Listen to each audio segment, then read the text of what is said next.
Phil. It's such a pleasure to have you with us. Thank you so much for your time to give us this interview with Media for Growth on a subject that is very, very interesting. That is Metaverse and what it can do for OOH, or rather what OOH can do for Metaverse. So sometime earlier in December, Ocean Outdoor tied up with an in-play company, Admix, and we were among the first OOH firms to actually explore the extended advertising opportunities in the Metaverse. So what were your initial impressions from this experience? Really positive. I mean, this is something that we've been looking at, and we have a mantra at Ocean of digital cities for digital citizens. We're a very digital out-of-home business. 93% of our revenue is on digital sites, and it made sense for us really to look at. I think if you look at out-of-home and the way why out-of-home is so popular and works so well for brands, it's because we put our premium out-of-home sites where people gather. And I think if you take off the shackles of just looking at the real physical world and think that people are spending time in the metaverse, they're gaming in there, they're socializing in there, they're starting to do business and transact there, it makes sense for out-of-home screen to be there as well. All right. So in your view, how do brands look at this particular space, which is Metaverse, which is very virtual, far from, not the real world, where, especially when it comes to out-of-home advertising, it is a very, very physical medium. So from the physical medium, we are kind of getting to the virtual world, which is an extremely new experience. So how are brands beginning to look at this particular space? I think brands realize that you need to be additive to the experience when you're in the metaverse, that people are obviously choosing to spend their time there in that virtual world. And so therefore, you have to be a bit more creative about the way that you engage with those consumers. And obviously the fact that you're in a virtual world, some of the limitations of the physical world are just removed. So what brands can do and the way that they can interact and showcase their product or service to consumers, there are limitless opportunities really. And that was another thing that attracted us as Ocean. We're very, I think we're proud of the fact that we're very innovative in the real world, the way that brands can engage, the way they can use Ocean Labs, which is our experiential arm of our business. There's a natural synergy there to the way that brands can interact with consumers, and we can facilitate that in the virtual world. And really, whether you're looking at any of the virtual areas, whether it's Somnium Space or Sandbox or any of the big virtual worlds, we effectively see those as other cities. So whereas before December we had some great sites in London, Manchester, in Amsterdam, in Stockholm, across Europe, now we see these worlds in the metaverse as simply other cities where people are gathering, and so therefore there's a place for digital out-of-home in those cities. Wonderful. Phil, you just mentioned that the metaverse actually works around some of the limitations that the physical world can present. It just might end up that brands have a far superior experience as well there. Would that actually provide some kind of a competition or a threat to the real world advertising? I get the question. I don't think so, no. This is a reach extender. I spent most of my career in a media agency, and obviously one of the central tenets of media planning is you advertise when there's a lot of people around and they're engaged, and you can create a stimulating environment. There's no doubt that people will spend more and more time online, and people will spend more time in the metaverse. But I think even the most bullish person talking about the future of the metaverse wouldn't say that people will spend the majority of their time in there. People, especially what we're all coming out of from the pandemic, we're seeing people loving spending time out of home. They're getting out of home, they're enjoying their freedoms, and out-of-home advertising in the real world, there will always be a place for that. So this is something additive, not something that will replace. Great. Phil, what was your specific experience with the NFT billboards that you came out with after you tied up with Admix? What was the kind of a feedback that you got? It was really positive. Admix are great partners for us. They know this world inside out. They're really leading the way. firstly in gaming and gaming advertising, but secondly into the metaverse. So it was good to work with a partner that's so familiar with that world, and they helped us with the transaction of the billboards, and it was really positive. And I'd be surprised if we didn't do more very soon. All right.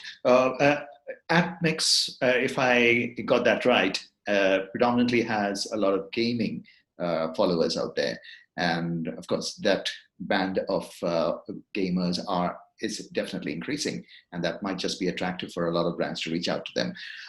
But having said that, what are the range of activities that you anticipate to see in the metaverse that will make it very interesting for brands to actually connect with those audiences there? Yeah, people that are in the metaverse now are spending a lot of their time gaming, and it is a gaming environment, and I think there will always be that aspect to the metaverse. But it's a brave new world, and what we're seeing now is it's in the news most days now. The brands are increasingly going to the metaverse and setting up shops and experiences and ways that you can consume content in the metaverse. And I think that is where it starts to get really interesting, and it moves.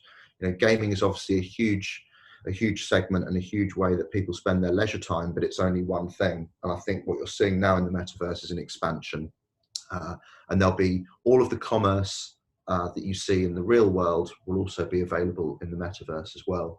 And I think often some of the people seeing this interview might be slightly nervous about the metaverse and not really understand it, and there's a lot of jargon in there, as there are with a lot of new things. But for me, when I started learning about the metaverse and really reading and thinking about it, actually when the sort of the scales drop from your eyes, you realize that it's no different to the real world, really. All of the rules that apply in the real world also apply in the metaverse. The same economics, the same commerce of it, and the same basic principles, which is, if you create something, whether you're a brand, an advertiser, or just a content creator, if you create something that is engaging for people will want to spend time and interact with it. It's a natural human curiosity. So I think that the brands that we'll see in the metaverse and the sort of content that we'll see in the metaverse is exactly what we'll have in the real world, but it'll just be enhanced, because the art of the possible is so much more in the digital world.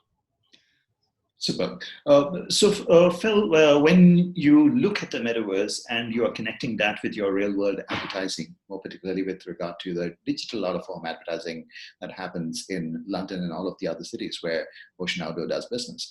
So how do you integrate the two campaigns? For instance, the audiences may not exactly be the same. And if you look at metaverse, it will be a very narrowed, it's be a much more defined audience compared to the out-of-home audiences that you have elsewhere. So how does the whole planning come together? Yeah, this is a great question. And this is something that we're seeing the media agencies in the UK and across the world, I think, really trying to crack at the moment, that cross-media attribution. And it's going to be key. And we've got, if I look at the work that's coming out of some of the major agencies in the UK, I think they're nearly there. A lot of them are getting there in terms of that measurement. And what I think we'll be able to show brands very soon is, here is the reach of people that you're reaching with your real world physical out of home campaign. And here's how you can either have a message that is additive to that in the real world, or you can simply reach people that you wouldn't otherwise be able to reach with your physical out of home campaign with a campaign in the virtual world. So I would expect quite soon that we'll be answering client briefs with a range, just as at the moment we answer with a range of out-of-home sites that can do a great job at reaching people and getting that powerful message over. Increasingly, we'll see opportunities in the metaverse. And so a response to a brief promotion will have a mixture of real-world sites and virtual world sites. All right. In the real world, there definitely is a lot of competition, and there's a limitation of space as well. That's not the case when it comes to the metaverse, where space perhaps may not be a constraint. So in that kind of an environment, how do you see competition actually taking place? I think there's no doubt there will be competition, but the central beliefs that inform mission in the real world is all about quality and visibility and getting exactly the right site in exactly the right area. That's something that we're really strong on. We turn down around 95% of the opportunities we have to build sites because we want to work with exactly the right sites, because that's why advertisers and brands come to us. The same will be true in the metaverse as well. We'll make sure that we have exactly the right sites in exactly the right area, a really high build quality, digital build quality, obviously, but no scrimping on that. We want our sites to look as good in the digital world as they do in the real world. So our stance will be to be very selective, because we think that will give the best advertising experience for the consumer and for the advertiser as well. And I think we'll definitely bear in mind the fact that content is important as well. We have some great content up on our screens. We lead the way in the UK in terms of doing deals with content partners. So you can see football, you can see London Fashion Week, you can see all sorts of messages on our screens that aren't just advertising messages. And it's likely that the same will be true in the metaverse. And we want whether it's a brand experience or just a straight digital billboard, we want that to be additive to the environment. Does this actually open up more opportunities for creative agencies that are working in the OOH or DOOH space? Absolutely, yes. We've seen, especially in the UK and in Europe, we've seen real engagement from creative agencies over the last sort of 6 or 7 years in particular. And some of the creativity that we see up on screens now is fantastic. We run a yearly digital out-of-home creative competition, which is entered by the creative agencies, and the standard of work and ideas just keeps going up every year. I think the metaverse will really take this to another level and get creatives to really get those creative juices flowing and produce some really innovative work. And again, the constraints that you have in the real world aren't there in the virtual world, and so creativity can really run loose. Oh, that's great to hear. When it comes to the creativity part, of course, regulation is another aspect to look at. In the real world, there are a lot of stringent regulations that govern out-of-home advertising. That might not just be the case in Metaverse. I'm not very sure how much of regulation would be there in regard to content in the Metaverse. So which direction would that take? In the sense, would that be an advantage in the fact that it may not be as tightly regulated as the real world is? There are some constraints in the metaverse that are put on, but you're right in that there are way less constraints in the metaverse than in the real world. However, we sort of take our responsibility very seriously, so we will self-regulate because we think that's what our brands want, because advertisers want to make sure that they're in an environment where they're alongside other known, trusted brands. So whilst there might be a temptation, I guess, in an unregulated world to loosen our boundaries and our standards, that's not something that we'll do. We're in this for the long term, and if other people choose to loosen standards, that's their commercial decision, of course. But I think from an Ocean point of view, we need to be continually offering, whether it's a specialist, an agency, or a brand, a really premium experience. And it comes back to what I was talking about our sites being used in the right way in the right areas. So I think there will be much more self-regulation from us in the metaverse to ensure that there's a good advertising experience. Wonderful. Phil, really, this would be my final question to you. Audience metrics is a subject of much interest to OOH. And I think in the recent years, especially in the UK market, you have made very good progress with the audience metrics that you have, which would be very encouraging for a lot of brands to test the OOH waters or spend much more on the medium. That said, now with Metaverse coming into the picture, how does this all pan out in terms of audience metrics? Of course, on the one side, when it comes to Metaverse, you have, I think the data capture would be very, very robust, but the metrics may vary. So how do all these pieces come together?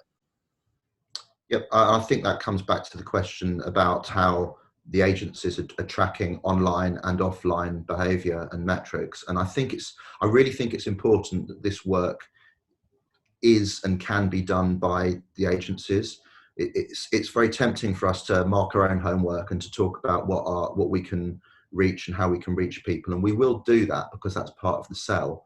But I think the power of real world digital out of home comes from its ubiquity, the fact that you can build a brand and you can talk to all people in a community at the same time with the same message. I think that's very powerful in a world that is often divided, especially online becomes divided. In that real world, we can talk to people.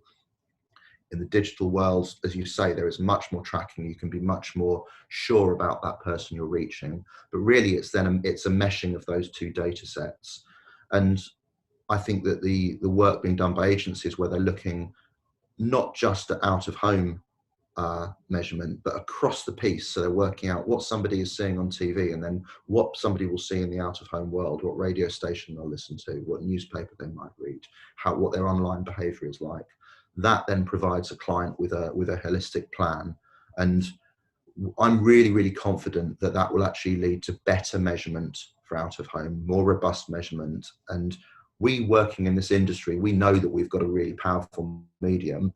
And I suspect that it's not always been measured and not always been valued for the power that it brings. And as audience metrics improve and the agencies are able to look at how people are spending their time and to really assess the power of digital out of home, whether it's in the real world or the virtual world, I think it's going to be very good news for us as an industry. Oh, that sounds very exciting, Phil. So can we expect that with new fronts like this opening, that the DOOH or your share of the overall global advertising pie would come somewhere to double digits? Absolutely, yeah. I think we've got a great story to tell. If you look at all of the pressures that are on other media, whether it's about audiences drifting away from some offline media, whether it's about trustworthiness, whether it's about the advertising environment that you're part of, whether it's about ad fraud, all of the things that used to concern me and my clients when I was at a media agency, those things are even more concerning now for rival media owners. And then you look at the story that digital out of home has got: better technology, better screens, cheaper to make those screens, so therefore the quality of the whole industry rises. An advertising medium that's trusted, an advertising medium that's unskippable, that's unavoidable, that can talk to a community in a natural, holistic way. I think there is a really, really good story for all out of home, and especially digital out of home, the creativity that can be brought to it. There are very few negatives really for our media, whereas there are negatives for many of the areas where clients are spending money outside of out of home. So I'm really bullish about it, and I think that we've got years of growth ahead of us as a medium. Well, fantastic, Phil. I think there's a great positive statement for the industry and for the business as well. And with the year has just begun, I think that's a great positive note on which we have begun this conversation. So thank you so much, Phil, for your time. It was fantastic talking to you today, and look forward to many more opportunities to have exchanges of ideas and knowledge with you. Thank you so much. Great talking to you. Thank you.